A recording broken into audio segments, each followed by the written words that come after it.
Thank you. It is indeed an honor and a privilege to be here today. What I wanted to do was share some thoughts about the 2014 election. We are finally here. The ads stop tonight. No offense to any candidates or campaigns, but it's been a long year. Let me start, of course, with the marquee race, the U.S. Senate race. And the way that I have been describing it is that it is constantly consistent. If you look at the polling, and here are the polls taken from the beginning of the summer through basically yesterday, you see, with some exceptions, particularly around the summer months, but as we got closer and closer to today, the numbers are basically tied. This is a coin toss kind of an election. And I think it's going to be, unfortunately for me and for others, a very late evening before we truly know what has happened.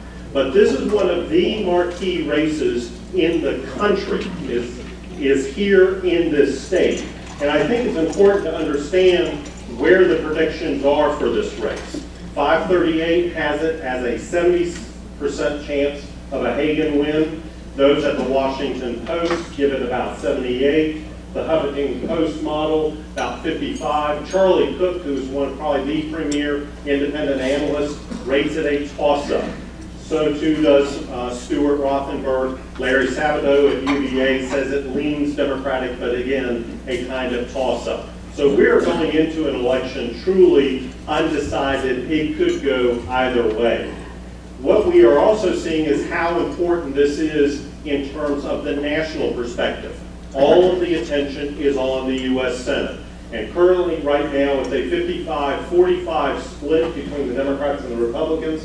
But Democrats are contesting more seats this year than Republicans. They are having to defend, particularly in some traditional red states, and I'll talk about in just a minute. Basically, these states are right now safe. We can go ahead and declare most of these winners right now because of the way the states are behaving politically. If you look at the likely seats, you can add in a handful of others as well. You move into the lean, and right now it looks like Mitch McConnell will be able to pull that race out in Kentucky. Now we get into the interesting ones. Republicans need a pickup of 6 seats. They have 3 by default, and basically it's Montana, South Dakota, and West Virginia. Democratic incumbents who chose not to run for re-election, Republicans are most likely to pick up those seats. We get into some potential toss-ups, and here this is going to be where a lot of the attention tonight is going to be on Kansas and Georgia. It's going to be interesting to see if Georgia goes to a January runoff election for the federal election there. Then you get into the toss-up Senate seats held currently by Democrats, North Carolina, one of them. Right now, based on the averaging of the polls, it looks like Republicans should pick up Alaska, they should pick up Arkansas, as well as Colorado. That gives them their 6 needed to regain the majority. The question is going to be what happens in Louisiana, most likely a runoff in December. What happens here in North Carolina? What happens in Iowa? What happens in New Hampshire? Right now, all of these races are literally too close to call. It's going to be interesting to see how they kind of play out. I think North Carolina and New Hampshire are kind of bellwether states. If Gene Shaheen and Kay Hagan can pull out wins here, it may be a decent night for the Democrats. If they lose, it's going to feel like a wave election to the Republicans. Another key thought, we are operating in a politicized and polarized environment. We see it locally, we see it in the state, we see it nationally. What we see in terms of how the electorate generally tends to break out is about a third, a third, a third. Third of us in 2012 were either identified as strong Democrats or weak Democrats. You get into the independents, you ask them, well, you're an independent, do you lean one way or do you lean the other? They split very nicely among the three. Then you get into strong Republicans and weak Republicans. Basically, we are becoming a country of thirds. And the question is, among these voters, how do they act politically? How do they behave in terms of their voting choices? Well, again, if you look within the 2012 American National Election Studies, strong Democrats, 99% of them said they voted for Barack Obama. No surprise. Strong Republicans, same number, except for Mitt Romney. There's your polarization going on. Among the weak Democrats and weak Republicans, a slight drop-off, but still in the mid to high 80s. If you ask the independents, particularly those that lean one way or the other, they act almost as intensely partisan as the strong partisans do. And so that small middle ground, the 10 to 15%, perhaps who are true, pure independents, there's your split. Okay? So when you say, well, I'm an independent, you gotta ask that follow-up question. And are they truly independents in that regard? If you look within North Carolina, in the past two exit polls, you'll see a similar pattern. Those who identified as Democrats, those who identified as Republicans. North Carolina is basically a center-right state. And we see that play out among the independents. Although the numbers within the independents are starting to become more in balance with each other. So I think in the next couple of election cycles, North Carolina, like the country, will mirror that third, a third, a third. If you also look at political polarization on the ground, and I thought this was an interesting piece of research that I've done, particularly looking at Mecklenburg County. There's a book by the gentleman by the name of Bill Bishop called The Big Sort, and he talks about how we are sorting ourselves into like-minded communities. And when we meet someone from another like-minded community opposite of us, we don't know how to engage and interact with them. So what I did was I looked at the precincts here in Mecklenburg County and took the idea, compare that precinct performance to the state average. So let's say a presidential candidate got 49% statewide, but he got 59% in the precinct. That would be a plus 10. In the next election, perhaps it was even greater, a plus 20. Take the average of those two and then start to classify them. Anything over a plus 10 is likely for one party. Within a 3 to a 10, perhaps for one party, a true toss-up. I then took each precinct and looked at two sets of numbers. The first is the 2004 and 2008 average. Here is Mecklenburg County. This should come as really no surprise to anyone. The core, the city of Charlotte, with the exception of South Charlotte, deep Democratic blue. The suburbs to the north and to the south, deep red. Very few toss-up precincts. Here are the numbers for 2008 and 2012. What you're starting to see is some creeping out from the city, perhaps into the suburbs, down here and up here, into here and down here.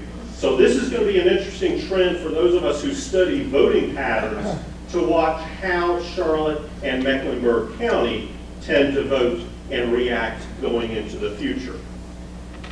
All of it is based on who shows up. This is the key question for today. Who is going to show up? And what we have seen in terms of party registration statewide is Democrats had a slight bump in 2008. Republicans have pretty much held flat in terms of their registration numbers. It is indeed the rise of the unaffiliated, the independent voter, that has been most pronounced here in North Carolina.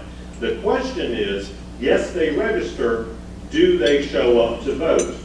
And in terms of the partisan turnout, in 2002, among registered partisans and unaffiliated voters, only a third of them showed up among the registered unaffiliated. The partisans were about 50%.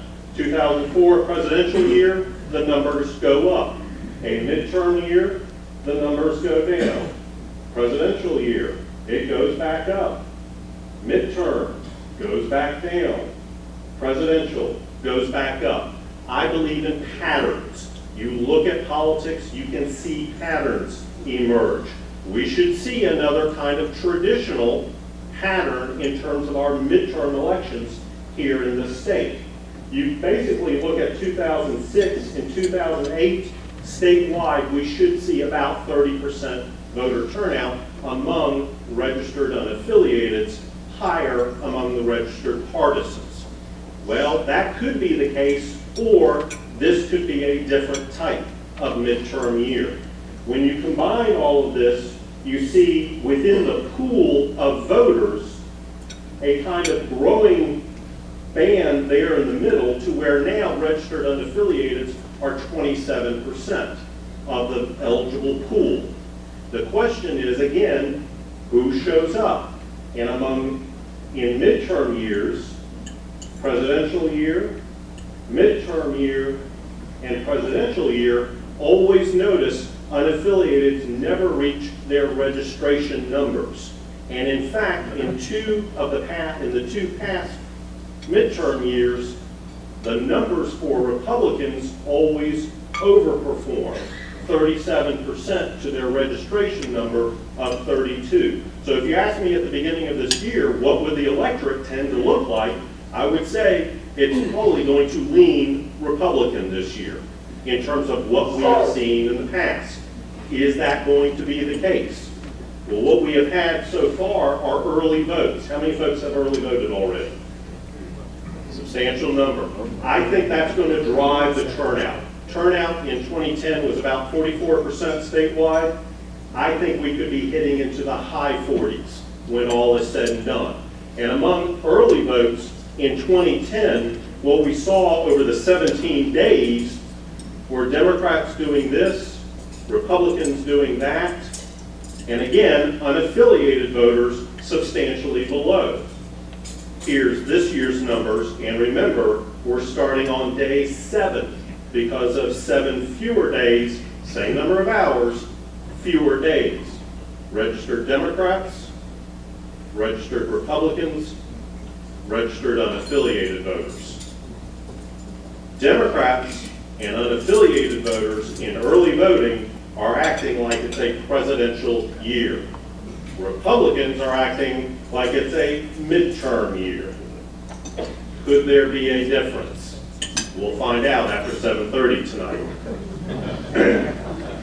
In terms of how these folks who have voted early, and you're probably in this data set that I have, how did y'all vote 4 years ago?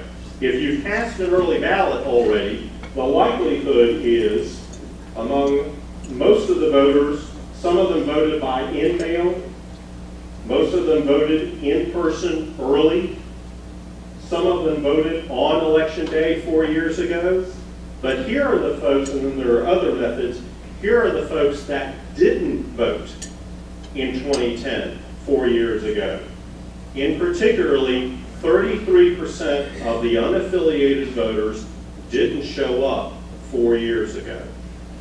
25% of registered Democrats didn't show up 4 years ago who have voted already. That's going to be another potential mix into this electorate. But do voters really have a choice? Yes, at the U.S. Senate level, there is a very clear and distinct choice between the candidates. Once you've got down ballot, however, the question becomes, do you really have a choice? In terms of the U.S. House of Representatives, Charlie Cook, going back in time to 1998, started classifying districts based on safe Republican, competitive, safe Democratic. Notice over time that basically we are dealing with a very small percentage of the 435 districts that are truly competitive. Right now, Republicans have 224 locked in. The magic number in the U.S. House of Representatives is 218. Guess who's going to control the U.S. House of Representatives after tonight?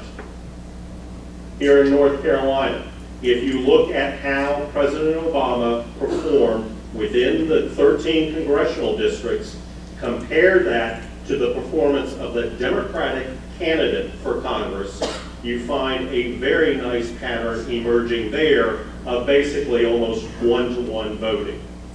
And so what we have right now in the 13 congressional districts in North Carolina, 3 very safe Democratic districts, including the 12th here. We have a number of very safe Republican districts. The only district that will switch is Mike McIntyre's down in the 7th. Mitt Romney won that district with 56% of the votes. Mike McIntyre won it in 2012 by a couple hundred votes. Once an incumbent leaves, that district generally tends to flip and switch to its natural identity. The Republican most likely will win in the 7th congressional district. If you look at the state house and state senate, again, take all of the state house senate districts. How did President Obama perform in those districts? How did the Democrat perform in those districts? You again see a very nice pattern that basically, for the political science statistics geeks out there, I can explain 97% of a Democratic candidate's performance based on the vote for President Obama. Basically, we are getting into a locked-in pattern within these districts. That's not to say that there aren't some potential swing districts out there, but very close relationships to how people tend to vote at the top of the ticket going down to the bottom of the ticket. So is anything really going to change? Likelihood the Republicans will control the Senate. That's my bet. There's some combination of how that might happen, but it looks like it is going to move into that direction. The big question is, what do you do now? Basically, my sense is we will have 2 years of partisan gridlock, and we will continue the cycle of starting the next election tomorrow morning. Insert groan here. Yes, I am so there with you. Trust me. But the first question tomorrow morning that I will get is, what does this mean for 2016? Give me some time, please. But it's not just in Washington, it's not just in Raleigh, it's not just here, it's us as well. We are part of the problem. And there was an interesting question that I will leave you with from that American National Election Study in 2012 that asked the question, well, is there anything that you like about the Democratic Party and the Republican Party? And again, breaking it into these classifications. Strong Democrats, yeah, 86% said, yes, there's something I like about my party. When asked, is there anything that you like about the Republican Party? 13%. Well, then you get you strong Republicans. How about a mirror image? Then you get into the not so strong, maybe weak Democrats, weak Republicans. Do we see patterns? Ask the independents, those great independents who will always kind of look at the person and not the party, yada, yada, yada. Independent Democrats, independent Republicans. I'm not making this up, I promise, okay? Then ask the pure independents. Those pure kind of flipping back and forth. Is there anything that you like about either party?